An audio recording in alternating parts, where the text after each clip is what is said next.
Hello viewers, welcome to another class. Commando কোর্সে 30তম পর্বে আমরা ব্লব ব্রাশ টুল নিয়ে কথা বলবো। তো গত পর্বে আমরা পেইন্ট ব্রাশ টুল নিয়ে কথা বলেছিলাম। তো ওই পর্বটা যারা মিস করে আসবেন তাদের কাছে রিকোয়েস্ট রইল ওই পর্বটা দেখে আসবেন। তো এই পর্বটা দেখলে আপনারা মূলত ব্লব ব্রাশ টুলসটা আর একটু ইজিলি বুঝতে পারবেন। তো চলুন কথা না বাড়িয়ে সরাসরি কাজে চলে যাই, সফটওয়্যারে চলে যাই।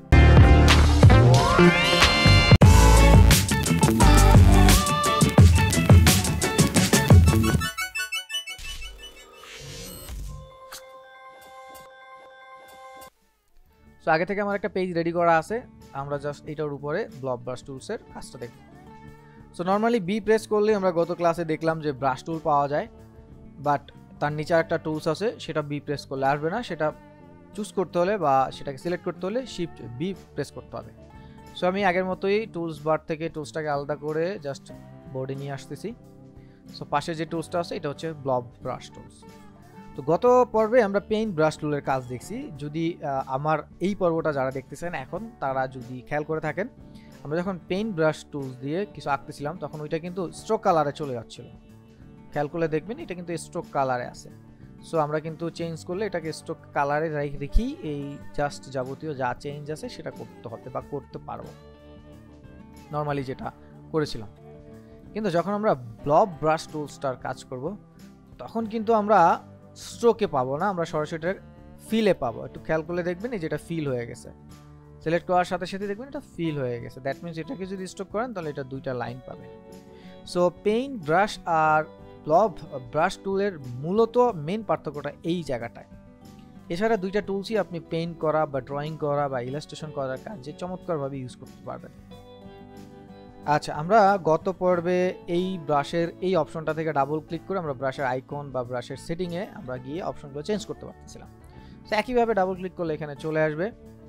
সো আগের মতো এই যে সেটিংটা আছে এটা আগের মতোই। সো এই জন্য আমি বললাম যে যারা গত পর্বটা দেখেন না তারা একটু কষ্ট করে দেখে আসবেন।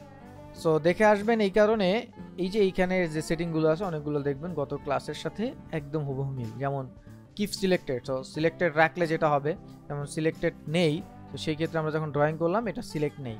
তো এটা না থাকলে আবার যে সুবিধা বা অসুবিধাটা হয়, তো সুবিধা না অসুবিধা না, আপনি যেভাবে আসলে চান ব্যবহার করতে সেভাবেই আসলে ব্যবহার করতে পারবেন। কখনো কখনো সুবিধা, কখনো কখনো অসুবিধা হবে। তো সিলেক্টেড থাকলে আপনার যেটা হবে, আপনি যে কোনো কাজ অ্যাকুরেটলি করার ক্ষেত্রে পরবর্তী কারেকশনটা ইজি করতে পারবেন। যেমন আমি এখন এটা কালার চেঞ্জ করবো, সো কালার চেঞ্জ করতে পারবো না বিকজ সিলেক্ট নেই। যদি সিলেক্ট থাকতো তাহলে কিন্তু আমি এটা খুব ইজিলি কালার চেঞ্জ করতে পারতাম। যেমন keep selected, so just drawing করলাম, ড্রয়িং করে কালার চেঞ্জ করে দিলাম, দেন আবার ড্রয়িং করলাম, দেন কালার এইটা চেঞ্জ করে দিব। যেহেতু সিলেক্টেড আছে আমি জাস্ট সিলেক্ট করে দিব। আর না হলে জাস্ট ড্রয়িং করতে হবে, ড্রয়িং করার পরে আপনি দেখবেন আপনার যেই কালার চেঞ্জ করা আছে ওগুলো পরবর্তীতে আবার করতে হবে। তো বলতে পারেন যে একটু লেন্দি প্রসেস অনেকটা, ঠিক আছে। ওকে, তো ডাবল ক্লিক করে আবার অপশনে যাই। এবার দেখেন মার্জ অনলি উইথ সিলেকশন, যদি সিলেকশন থাকে তাহলে সেক্ষেত্রে আপনার যেটা করতে হবে, যেটা সিলেক্ট থাকবে সেটার সাথে আপনি মার্জ করে দিতে পারবেন। যেমন আমি এখন একটা লাইন তৈরি করতেছি, সো এখন এটা সিলেক্টেড আছে, সো আমি যদি আবার লাইন তৈরি করি তাহলে দেখবেন এটার সাথে মার্জ হয়ে যাচ্ছে। সো ধরেন এই যে আমি সিলেক্ট করলাম, এখন যদি আমি এটার উপরে যাই একটু খেয়াল করলে দেখবেন এইটা কিন্তু হচ্ছে এটার উপরে ড্রয়িং করছি ঠিকই, বাট এইটার সাথে মার্জ হয় নাই।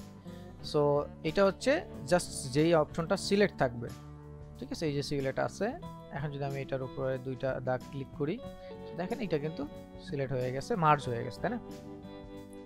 সো এটা হচ্ছে এই অপশনটার কাজ। তারপর ফিডিলিটি, অ্যাকুরেট, এই অপশনগুলো, স্মুথ, এই অপশনগুলো আমরা জানি। সো আপাতত আমি আর এই বলতেছি না, মানে আপনার কার্ভটা বা পার্টটা কতটুকু স্মুথ হবে। সো যারা গত পর্বটা দেখেন না তারা একটু দেখে আসবেন। সাইজ, অ্যাঙ্গেল, রাউন্ডনেস, এগুলো সবগুলো নিয়ে আমরা কথা বলছি। সো এখান থেকে আপনি র্যান্ডম, ফিক্সড এগুলো নিয়ে কাজ করতে পারবেন। আর যদি আপনার পেন প্রেশার থাকে সেই ক্ষেত্রে আপনি চাইলে এখান থেকে পেন প্রেশার এগুলো ইউজ করতে পারবেন। মানে আপনার যদি গ্রাফিক ট্যাবলেট এগুলো থাকে সো এগুলো এখান থেকে ইউজ করতে পারবেন খুব ইজি ওয়ে। আচ্ছা, তো আমি আপাতত এই দুইটা অপশনই অফ করে নিচ্ছি, মানে আনচেক করে নিচ্ছি, নিয়ে ওকে করে দিচ্ছি। সো এই ব্রাশ টুলটা আসলে কোথায় কাজে লাগবে? সো এটা যে আমাদের নর্মালি ব্রাশ টুল আছে সেই ব্রাশ টুলের মতো করে আপনি চাইলে ড্রয়িং করতে পারবেন না। এই যে ব্রাশের যে স্পেশাল যে ক্যারেক্টার বা ব্রাশের যে স্পেশাল ইফেক্টগুলো আছে এগুলো পেইন্ট ব্রাশ টুল দিয়ে অ্যাপ্লাই করা যাবে। যেমন আমি যদি এটাকে সিলেক্ট করে তারপর ব্লব ব্রাশ দিয়ে আমি এটাকে অ্যাপ্লাই করি, একটু খেয়াল করলে দেখবেন এটা কিন্তু অ্যাপ্লাই হচ্ছে না। এটার রিজনটা হচ্ছে স্ট্রোক পেইন্ট ব্রাশ নিয়ে আসলে স্ট্রোক কাজ করে, বা স্ট্রোক পেইন্ট ব্রাশ যখন পেইন্ট করে তখন এটা স্ট্রোকে কনভার্ট, আর এগুলো সব স্ট্রোকের উপরই ইফেক্টগুলো ফেলে। তো যার কারণে পেইন্ট ব্রাশ বা অন্য যে কোনো স্ট্রোক হলে এটা অ্যাপ্লাই হয়ে যায়। বাট ব্লব ব্রাশ কিন্তু স্ট্রোক তৈরি করে না, এটা ফিল তৈরি করে। দ্যাটস ওয়াই হচ্ছে আপনি এটা অ্যাপ্লাই করতে পারবেন না, এটা ফিলে অ্যাপ্লাই হয় না। সো এটাই আসলে রিজন। সো এটা দিয়ে কি কি করা যাবে, এটা দিয়ে খুব সুন্দর হচ্ছে আপনি ড্রয়িংয়ের কাজ করতে পারবেন। আপনি যেমন এখান থেকে আমি একটা ভেক্টর আর্ট আমি জাস্ট ওপেন করে নিচ্ছি। সাপোজ যেমন একটা ভেক্টর আর্ট ওপেন করলাম। এখন এই আর্টটার উপরে যদি আমরা কিছু কালারাইজ করতে চাই, সাপোজ এটাকে জাস্ট সিলেক্ট করলাম, সিলেক্ট করে আমি এটাকে নিয়ে আসতেছি। এটা ভেক্টর, আপনার এটা পিএনজি হলেও হবে, আমি পিএনজি দিয়েও দেখিয়ে দিব একটু পরে। সো জাস্ট এটা নর্মালি এইভাবে থাকে। আপনি জাস্ট নর্মালি যেটা করবেন, লেয়ার প্যানেলে যাবেন। সো লেয়ার প্যানেলটা আমার অন আছে, এটাকে নিয়ে আসি। সো এই যে অবজেক্টটা উপরে আছে, আমরা জাস্ট এটা নিচে একটা লেয়ার নিচ্ছি। লেয়ার নিয়ে এখন আমি ব্লব ব্রাশটা নিচ্ছি। দেন হচ্ছে আমি কি করব, আমার কালার চুজ করব। সো এখান থেকে 8GB করে নিচ্ছি। দেন আমি একটা কালার নিচ্ছি। সো সূর্যমুখী যেহেতু, আমি সাপোজ এই কালারটা নিচ্ছি। সো এখন আমি আমার পেইন্ট ব্রাশের মতো করে ব্লব ব্রাশটা, এই যে দুইটা আইকন আছে কিবোর্ডে, এই দুইটা আইকন বা এই দুইটা কি দিয়ে আমরা এটা বড় ছোট করতে পারি। সো এটা দিলে ছোট হবে, এটা দিলে বড় হবে। শুধু সিম্পল এই দুইটা ক্লিক করলেই হবে, তো অন্য কোনো মডিফায়ার টুলস ধরতে হবে না। সো ব্লব ব্রাশে যাচ্ছি, আমি নর্মালি ব্রাশটা একটু বড় করে নিচ্ছি, বড় করে এই নর্মালি বড় করে নিলাম। সো একটু জুম করে তারপর আমি ব্রাশ করতেছি। সো যেহেতু আমার লেয়ারটা নিচে আছে, সো আমি এখন জাস্ট নর্মালি ব্রাশ করব, এই নর্মালি ব্রাশ করব। সো দেখেন এটা কিন্তু আমার নিচে চলে গেল। সো আমি পুরোটার উপরে ব্রাশ করে দেই আগে।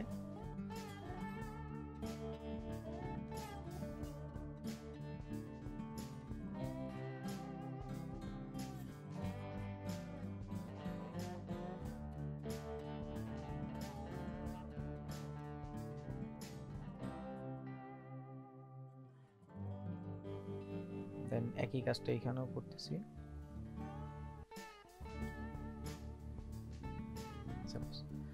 সো খুব সুন্দরভাবে আমাদের একটা সূর্যমুখী ফুলের ড্রয়িং হয়ে গেছে।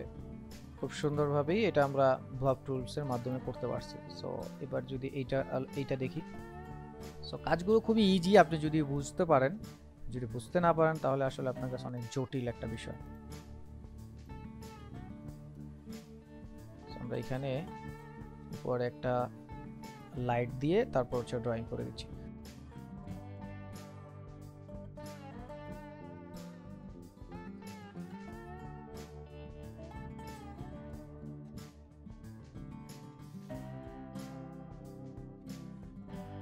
সো নিশ্চয়ই দেখতে পাচ্ছেন, এখন দেখেন মানে ড্রয়িং করার জন্য খুবই সুন্দর একটা টুলস। সো একইভাবে আপনারা এটা করেন।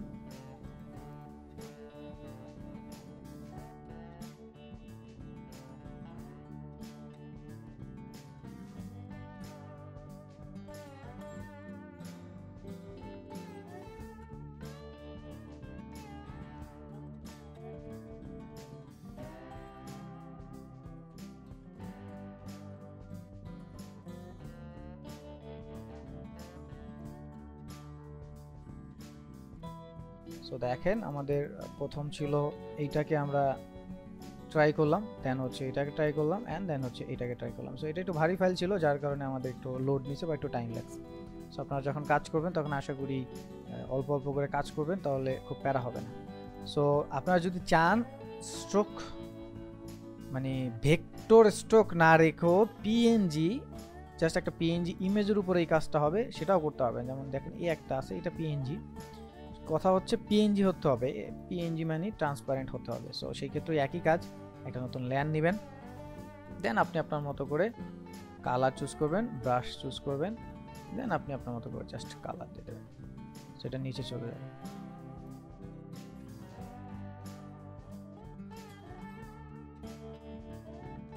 ঠিক আছে, সব আগের মতো। সো আশা করি ব্লব ব্রাশ টুলসটার ব্যবহার আপনারা বুঝেছেন। সো যারা প্রথম থেকে দেখেন না, আমি রিকোয়েস্ট করবো তারা একদম প্রথম থেকে আসেন। আমরা আস্তে আস্তে এগুলো সবগুলোই ড্রয়িং করে দেখিয়েছি। সো এগুলো হুট করে তৈরি করতে গেলে বেসিকটা আগে যদি না বুঝেন তাহলে সেক্ষেত্রে কিন্তু আপনাদের প্রবলেম হবে। সো বাসায় প্র্যাকটিসে বসে যান, বসলেই দেখবেন এরকম সুন্দর সুন্দর জিনিস তৈরি করা যাচ্ছে। সো এগুলো যদি না পান তাহলে যেই জিনিসগুলো দিয়ে সার্চ দেবেন, জাস্ট দেখিয়ে দিচ্ছি একবার। ধরেন আপনার হচ্ছে ফুল লাগবে, যে কোনো ভেক্টর ফ্লাওয়ার লিখেন। সো ভেক্টর ফ্লাওয়ার লিখলে দেখবেন এরকম অনেক ধরনের ভেক্টর ফ্লাওয়ার চলে আসে। সো এটাকে নিয়ে ইমেজ ট্রেসের মাধ্যমে আপনারা এই কালারাইজের কাজগুলো করতে হবে। যেমন এই যে ফুলটা, এটাকে নিয়ে আপনারা ভেক্টর করে ইমেজ ট্রেস করে দেন আপনারা কালার করতে পারবেন। যে কোনো জিনিস লিখেন, জাস্ট ওটার পাশে ভেক্টর লিখবেন। যেমন ভেক্টর ক্যাকটাস, বিভিন্ন ধরনের ভেক্টর ক্যাকটাস চলে আসে। সো আপনারা এখান থেকে যে কোনো একটা নিয়ে এটাকে ইমেজ ট্রেস করে দেন আপনারা কালার করতে পারবেন বা কালারাইজ করতে পারবেন। তো আশা করি আপনাদের টিউটোরিয়ালসটা কাজে আসবে এবং যারা প্রথম থেকে দেখছেন তারা বুঝে গেছেন। সো প্র্যাকটিসে বসে যান। সো ফিউচার কমান্ডো আজকে এই পর্যন্ত শিখি। যারা শেষ পর্যন্ত ছিলেন তাদের কমান্ডো স্যালুট। দেখা হচ্ছে পরবর্তী ক্লাসে। ততক্ষণ পর্যন্ত ভালো থাকুন, সুস্থ থাকুন আর বেশি বেশি প্র্যাকটিস করুন। And don't forget to subscribe olposhikhi.com।